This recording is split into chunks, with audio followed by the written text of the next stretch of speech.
নিয়ে যাও বুকন দো বন্ধ হ্যাপি হোলি হোলি আগে তোমাকে একটু ছাড়া গান দে হ্যাপি হোলি তুমি মাকে দাও হ্যাপি হোলি বলো হ্যাপি হোলি গালে দাও গালে এরকম করে রাখো রাখো হাতটা এরকম চাপ চাপ এরকম চাপ চাপো হ্যাঁ এবার দাও এবার গালে দাও এখানে দাও হ্যাপি হোলি হ্যাপি হোলি তারপর ফটো তুলে দিয়ে একটা আমাকে না বাবা গালে গালে সকাল থেকে মায়ের সাথে আদিও ব্যস্ত লেগে গেছে ও এখন লুচি বেলছে মা আজকে লুচি ভাজছে আর ওইদিকে লুচি বেলছে মানে কত কাজ করে দেয় মায়ের যাও দিয়ে এসো মাকে ইমা লুচিটা বেলে ওরকম করে দিলে কেন না না না রাস্তায়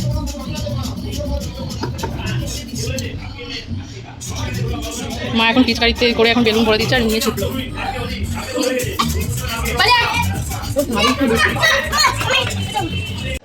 ওদিকে মাঠে এখানে দাঁড়াও ওই সাইডটা দাঁড়াও মাঠে দাও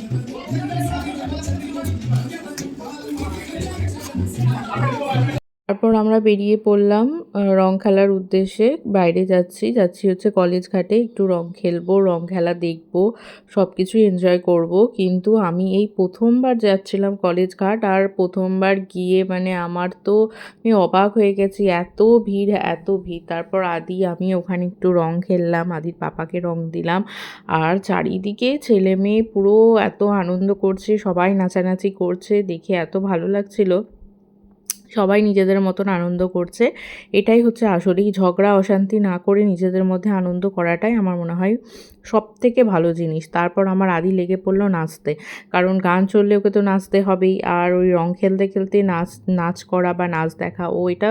আমার সাথে সাথে ও এটা প্রথমবার দেখলো ও খুব এনজয় করেছে আর আমার আদি এমন একটা ছেলে যে ও সব মানে সিচুয়েশানে প্রচণ্ড এনজয় করে সব ক্ষেত্রেই ও এতটা নিজেকে মানিয়ে নেয় যে কি বলবো মানে আমিও পারবো না এরকমভাবে ও যতটা মানে সব সিচুয়েশানে যতটা খাপ খাইয়ে নিতে পারে তো ওর এখন নাচ চলছে আর আমি ওদিকে সবার নাচগুলো দেখছি কে কীরকম নাচছে তো যাই হোক এবার আদির পাপা আদির সাথে এবার নাচ করবে বলে আসছে যে আমিও একটুখানি নাচ করি তো আদির পাপাও করছে আমাদের প্রথম